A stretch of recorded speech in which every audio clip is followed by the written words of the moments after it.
obviously quite a sensual play as well. Yes, it is. Yeah. How was it performing with Jessica?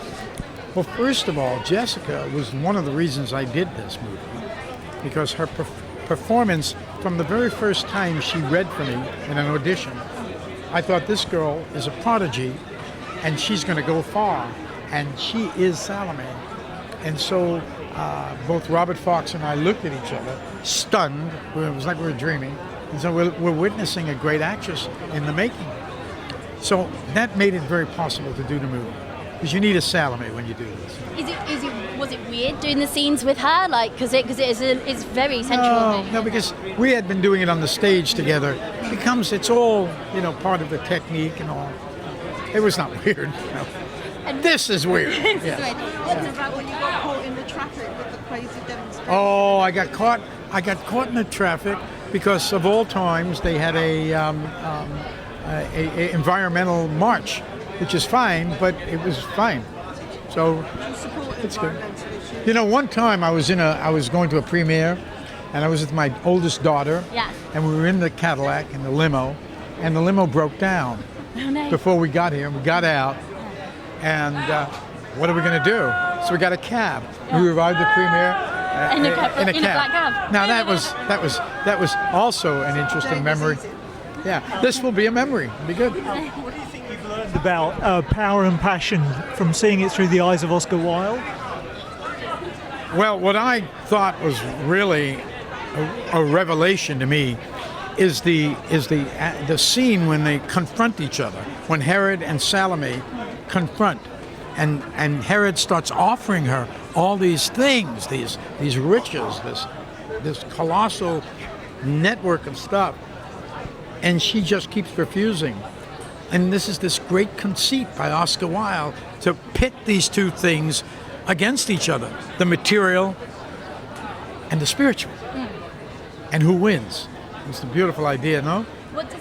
I never saw it before. He was an evil man or just a weak man? Who? He was everything. Name it, he was it. Can I ask what does One question. I didn't know Herod anyway. All the way through your career, from Godfather to Salome and even Happy Valley coming up, you've always explored this concept of the corrupting influence of power and position. And I'm curious, why as a performer and a storyteller do you keep coming back to that? Well, there's a few things. Those are some of the more successful films you named. I've done a lot of work on HBO. I don't know if you get it here. I did Kevorkian. I did Roy Cohn, Phil Spector. These are all interesting characters, but mainly it's you get a good director, you get a writer. For me, I'm very motivated by the writer. In this case, of course, it's Oscar Wilde. So that's what I go by. Maybe it appeals to me, these kind of things. I don't know. What does the lovely Lucilla think of the film? Because it is a little bit raunchy in parts. I'm sorry? What does Lucilla think of the film? Well, she's been around with it a lot, because we've been together 7 years, and she was part of it. She'd see it in different, in different carnations, and finally she said, "Will you stop cutting this film?" And I said, "No, I think we got a little bit more." So she's responsible for you. Well, she'd like the movie, and then she'd come back a month later, and she says, "What did you do to the movie?"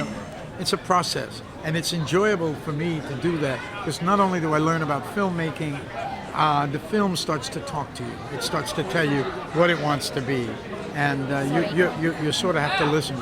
I like that part of filmmaking. Yeah. Because I don't consider myself a director. I don't. But I direct things that I have a feeling for, and I've always had a feeling for the theater.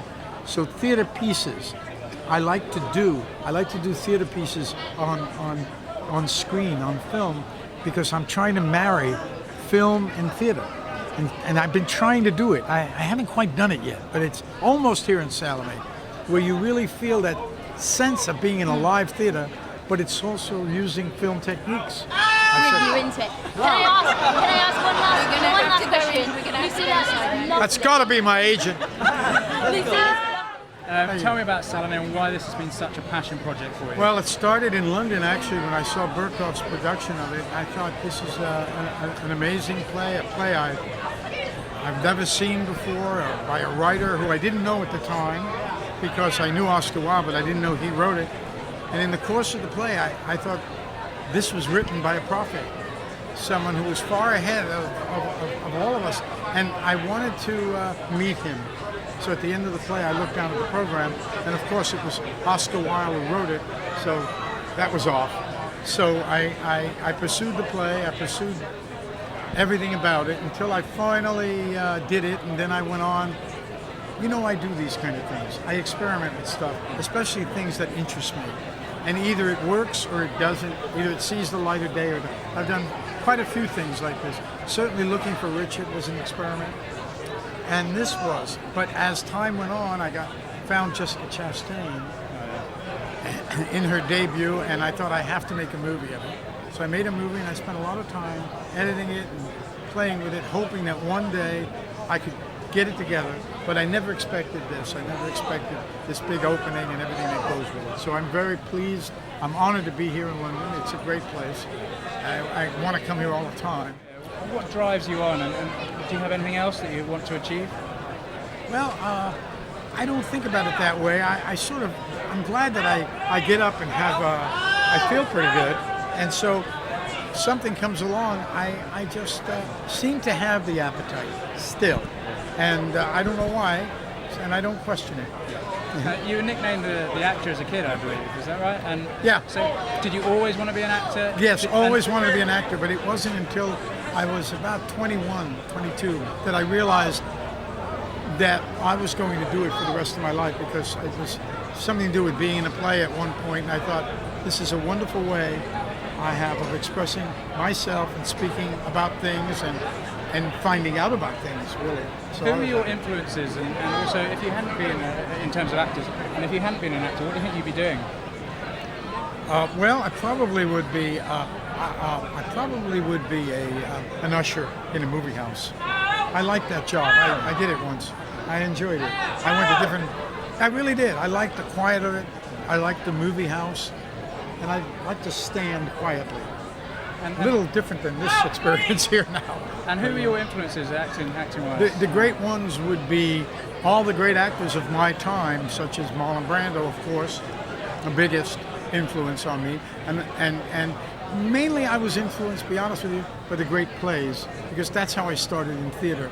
And the plays offered me so much. But of course the great actors here, from Olivier to Gielgud to Guinness to Christopher Plummer in America, and all the great, the Lunch, you know, the great living theater. The living theater was my biggest inspiration. And finally, can I just get word on The Irishman? Can you tell me about working with Martin Scorsese and your great friend, Mr. De Niro? Yeah, Bob and Joe Pesci and Scorsese and Bobby Cannavale are going to be in this movie about Hoffa, which is quite good, written by Steven Zalian. It's a beautiful script. One of those. Bob's going to be great in it. It's a great part, as always. Yeah. Thank you so much for your time. Okay, great time. We're honored to meet you. My